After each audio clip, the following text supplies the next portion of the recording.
Breaking news में बड़ी खबर आपको बता दें, बिहार से आ रही है, जहां पर कांग्रेस की ओर से एक वीडियो ऐसा साझा किया गया है एक्स पर, जहां पर पीएम मोदी और उनकी मां का एक बार फिर अपमान किया जा रहा है, जिसको लेकर पूरे बिहार में बवाल मचा हुआ है। तो क्या कुछ चल रहा है बिहार की सियासत में, जानेंगे। मेरे साथ मौजूद है मेरे सहयोगी नवेंदु जी। सर, एक बार फिर से विपक्ष ने सारी हदें पार कर दी है।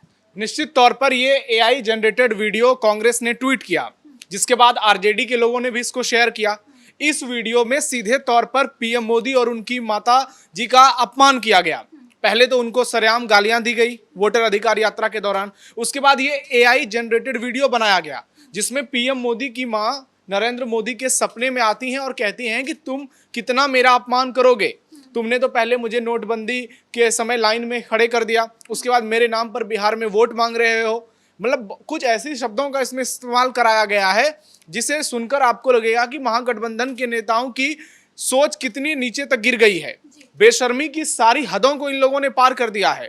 जो प्रधानमंत्री की नरेंद्र मोदी की मां है, वो अब इस दुनिया में नहीं है, वो दिवंगत हो चुकी हैं। उसके बाद बार बार उनका जिक्र करना, उनको बार बार बिहार की सियासत में लाना, ये बताता है कि आरजेडी और कांग्रेस चुनाव में हार के डर से परेशान है। उनको लग रहा है कि अगर इस तरह का कोई खुराफाती काम नहीं करेंगे तो चुनाव में इस बार बचना मुश्किल हो पाएगा।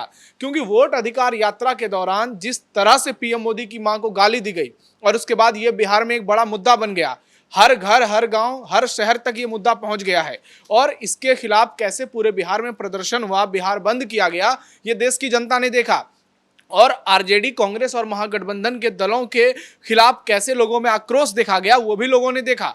लेकिन उसके बावजूद ये लोग सुधरने को तैयार नहीं है। चाहे राहुल गांधी की कांग्रेस हो, तेजस्वी यादव की आरजेडी हो या फिर दूसरी पार्टियां हो, ये लोग खुलेआम एक बार फिर से सीना ठोक कर पीएम मोदी और उनकी मां का अपमान कर रहे हैं। लेकिन ये लोग समझ नहीं पा रहे हैं, या ये लोग समझना नहीं चाहते हैं, जानबूझकर इग्नोर कर रहे हैं, ये तो इनको मालूम है। लेकिन इसका सियासी तौर पर कितना नुकसान हो रहा है, ये बच्चा बच्चा समझ सकता है। सारे सियासी एक्सपर्ट्स कह रहे हैं कि बार बार कांग्रेस और आरजेडी अपने चक्रव्यूह में खुद ही फंस रही है। क्या जरूरत है बार बार पीएम मोदी की मां का जिक्र करना, क्या जरूरत है ऐसी वीडियो बनाने की। आप देखिए कि कांग्रेस ने जो वीडियो शेयर किया, उससे कई गुना ज्यादा इस वीडियो को रिपोस्ट, रिट्वीट बीजेपी के लोगों ने किया, जेडीयू के लोगों ने किया, एनडीए के लोगों ने किया। और जो भी इस वीडियो को देख रहा है वो कह रहा है कि कांग्रेस पार्टी ने बेशर्मी की सारी हदें पार कर दी। राहुल गांधी वोटर अधिकार यात्रा के समय वो बिहार में जिस तरह से उन्होंने कैंपेन किया, कोई मुद्दे उनके पास नजर नहीं आ रहे थे, सिर्फ वोट चोर गद्दी छोड़, यही नारे वो लगा रहे थे सुबह से शाम तक। उसके बाद यात्रा खत्म हो गई, दोनों लापता हैं। तेजस्वी भी नजर नहीं आ रहे हैं, राहुल गांधी भी नजर नहीं आ रहे हैं। तेजस्वी की एक यात्रा शुरू होने वाली है 15 तारीख से, ऐसा कहा गया था, ऐसी जानकारी आई थी, लेकिन अब तक उसे लेकर कोई शेड्यूल जारी नहीं किया गया है। वहीं खबर यह भी आई है कि राहुल गांधी भी बिहार में अलग से यात्रा निकालेंगे। जिन जिलों का वो दौरा कर चुके हैं वोटर अधिकार यात्रा के दौरान, उसके बाद जो जिले बचे हुए हैं उसका दौरा राहुल गांधी अलग से करेंगे। यानी महागठबंधन की लड़ाई जो है वो खुलकर लोगों के सामने आ रही है। आपस में ये लोग निपट नहीं पा रहे हैं। इनको चाहिए था कि लोगों के पास जाते, जो तमाम स्थानीय मुद्दे हैं उसे लेकर लोगों को जागरूक करते और अपने लिए वोट तैयार करते चुनाव के लिए। लेकिन वो ये करने की बजाय ये सब ड्रामा नौटंकी में फंसे हुए हैं। और प्रधानमंत्री नरेंद्र मोदी की माता का अपमान अब बिहार में एक बड़ा मुद्दा बन गया है, क्योंकि ये सीधा महिला सम्मान से जुड़ा हुआ है, ये सीधा महिला स्वाभिमान से जुड़ा हुआ है। और जहां भी लोगों से बातचीत हो रही है हमारी, सारे लोग तो यही कह रहे हैं कि जिस तरह से पीएम मोदी की मां को गालियां दी गई, एक महिला का अपमान है और इसे हम बर्दाश्त नहीं करेंगे। इसे लालू प्रसाद यादव के जंगल राज से जोड़कर देखा जा रहा है, और उसके बाद इस वीडियो को भी। तो ऐसे में महागठबंधन के पास कोई जवाब नहीं है। और मंच पे जब पहली बार गाली दी गई थी, तब कांग्रेस और आरजेडी दोनों कह रही थी कि हमारे सामने नहीं हुआ है, इसीलिए हमें नहीं पता, हम नहीं जानते इसके बारे में, पूरी तरीके से वो पीछे हट गए थे। इस बार उन्होंने खुद रिपोस्ट किया इस वीडियो को, खुद वो इस तरीके की वीडियो डाल रहे, तो अब वो पीछे भी नहीं हट सकते हैं। तो अब वो अपना जवाब क्या देंगे? जवाब क्या देंगे? वो तो बार बार सियासी ड्रामा कर रहे हैं, वो लोगों को बरगलाने की कोशिश कर रहे हैं। कैसे उन्होंने बड़ा मुद्दा बनाया था पहले भी कई बार प्रधानमंत्री नरेंद्र मोदी की मां को लेकर, ये देश जानती है। नोटबंदी के समय की बात हो या उसके बाद की बात हो, चाहे प्रधानमंत्री नरेंद्र मोदी की मां का जब अंतिम संस्कार किया गया था। लेकिन अब भी ये लोग रुकने का नाम नहीं ले रहे हैं। ये अपनी जिम्मेदारी से भाग नहीं सकते, क्योंकि बिहार के लोग इन्हें देख रहे हैं, इनकी असलियत को समझ रहे हैं, पहचान रहे हैं। जवाब तो इनको देना होगा, चाहे आज दें या 2 दिन बाद दें या चुनावी अभियान के दौरान दें जब चुनाव सिर पर होगा। फिलहाल ये बार बार ऐसी वीडियो पोस्ट करके खुद अपनी पैर में कुल्हाड़ी मार रहे हैं और आप देखिए कि इसका फायदा सीधे तौर पर बीजेपी एनडीए को मिलेगा, क्योंकि महिलाएं जो हैं वो इंटैक्ट हो रही हैं एनडीए के पाले में। और बिहार में जो टर्न आउट है वोटर परसेंटेज का, वो पुरुषों के मुकाबले महिलाओं का 5-6% ज्यादा है। और नीतीश कुमार एक बड़ा फैक्टर है बिहार में, और उनके साथ जब प्रधानमंत्री नरेंद्र मोदी का चेहरा जुड़ जाता है तो महिलाओं को लगता है कि लालू प्रसाद यादव के जंगल राज से कई गुना बेहतर नीतीश और मोदी की ये जोड़ी है। तेजस्वी यादव का एक वीडियो भी वायरल हो रहा है जहां पर वो बार बार इंटरव्यू में एक बात कह रहे हैं कि मेरी माँ को गाली दिया तो कोई बात नहीं, उनकी माँ को गाली दिया तो इतना सियासत कर दिया। क्योंकि तेजस्वी यादव कह रहे हैं कि उनकी माँ को जब गाली दिया, माँ बहन की गाली दी, और राहुल गांधी को हाइब्रिड पिछड़ा कहा गया था, तब किसी ने कुछ नहीं कहा, लेकिन अब इतनी छोटी सी बात को इतना बड़ा बनाया जा रहा है। पहली बात तो बीजेपी के किसी मंच से तेजस्वी यादव की मां राबड़ी देवी को कोई गाली नहीं दी गई है। अगर तेजस्वी यादव के पास ऐसे सबूत हैं तो वो पेश करें। दूसरी बात, वो बार बार जो तुलना करते हैं पुरानी बातों को लेकर, पहले वो फर्क समझें कि प्रधानमंत्री नरेंद्र मोदी की मां को जो गाली दी गई थी और राहुल गांधी के बारे में जो अपशब्द उपयोग किए गए थे उसमें क्या अंतर है। राहुल गांधी को क्या कहा था, कांग्रेस को क्या कहा गया था, आरजेडी, वो सब शब्दों का वो जिक्र खुले मन से कर सकते हैं, लेकिन क्या वो उस शब्द का उपयोग कर सकते हैं मंच से जिसे पीएम मोदी की मां को गाली दिया गया है? क्या वो उस गाली को सीधे तौर पर मंच से बोल सकते हैं? तो इसका जवाब है नहीं, क्योंकि वो इतना ज्यादा भद्दा शब्द है जिसका इस्तेमाल क्या उसके बारे में सोच भी नहीं सकते आम लोग। लेकिन तेजस्वी यादव, उनको लग रहा है वो हवा में उड़ रहे हैं। उनको पिछले बार ज्यादा से ज्यादा सीटें मिली, महागठबंधन की सबसे बड़ी पार्टियां बने वो। उसके बाद उनको लग रहा है कि इस बार बिहार में जो है वो सत्ता की कुर्सी तक पहुंच ही जाएंगे, और कई बार वो कह चुके हैं कि बिहार का अगला मुख्यमंत्री मैं हूं। तो ऐसे में वो कुछ समझने के लिए तैयार नहीं है। उनको लगता है कि वो लालू प्रसाद यादव के बेटे हैं तो वो जो भी कह देंगे लोग उनकी बात पर यकीन कर लेंगे। लेकिन वो बहुत बड़े गलतफहमी में है। 15 में भी थे, 20 में भी थे और अब 25 में भी हैं। लेकिन आप देखिए कि लोगों का झुकाव किस ओर है।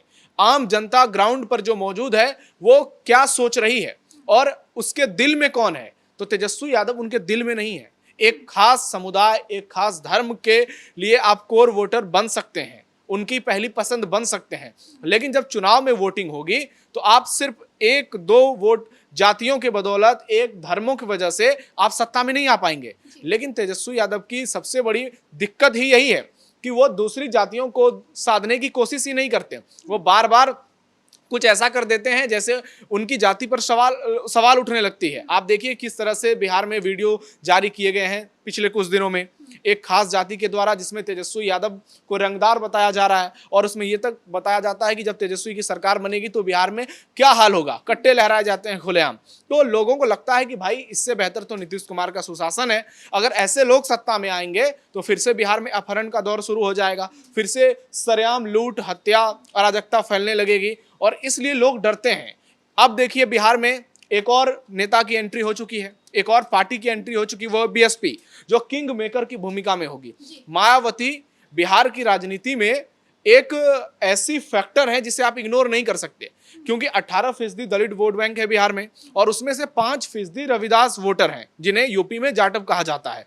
और मायावती के भतीजे आकाश आनंद को पार्टी ने जिम्मेदारी सौंपी है, मायावती ने जिम्मेदारी सौंपी है कि बिहार में 243 सीटों पर विधानसभा चुनाव लड़ने हैं पार्टी को अकेले, इसलिए कैंपेन करो। और आकाश आनंद जब उन्होंने बुधवार से ये यात्रा शुरू की है बीएसपी की, तो उसमें भारी भीड़ नजर आ रही है और इससे तेजस्वी यादव की स्थिति बहुत ज्यादा गंभीर हो गई है, क्योंकि उन्होंने राजेश राम जो उसी जाति से आते हैं उनको प्रदेश अध्यक्ष की जिम्मेदारी कांग्रेस पार्टी उनके गठबंधन में दी गई थी और उनके जरिए रविदास वोटरों को साधने की कोशिश की जा रही थी। लेकिन जैसे ही मायावती की एंट्री हुई वो पूरा वोट बैंक फिर से बीएसपी के साथ इंटैक्ट होता हुआ नजर आ रहा है। जिस तरह से शक्ति प्रदर्शन बीएसपी कर रही है, जिस तरह से नारेबाजी हो रही है, हालांकि कुछ नारे उसमें आपत्तिजनक भी हैं कि जो जमीन सरकारी है वो हमारी है, लेकिन बीएसपी की रैली में आकाश आनंद के समर्थन में जिस तरह से रविदास जाति के लोग, दलित समुदाय के लोग आ रहे हैं खुलकर, वो महागठबंधन के लिए चिंता का बहुत बड़ा सबब है।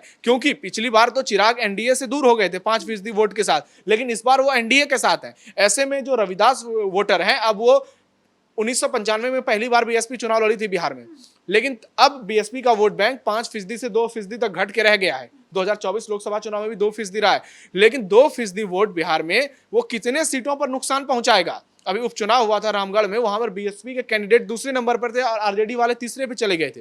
तो इससे आप सोच सकते हैं कि बीएसपी कम से कम 40-50 सीटों पर तो सीधे तौर पर खेल खराब करेगी। और अगर वो 243 सीटों पर लड़ती है जैसा कि पार्टी ने घोषणा की है, तो सभी सीटों पर उनको दलित समुदाय का वोट मिलेगा, चाहे 200 वोट मिले, 400 वोट मिले या 2000 वोट मिले। और वही वोट जो होंगे वो किंग मेकिंग वोट होंगे और उसी से बिहार की सत्ता तय होगी। मतलब मायावती जो है खेल खराब कर सकती है।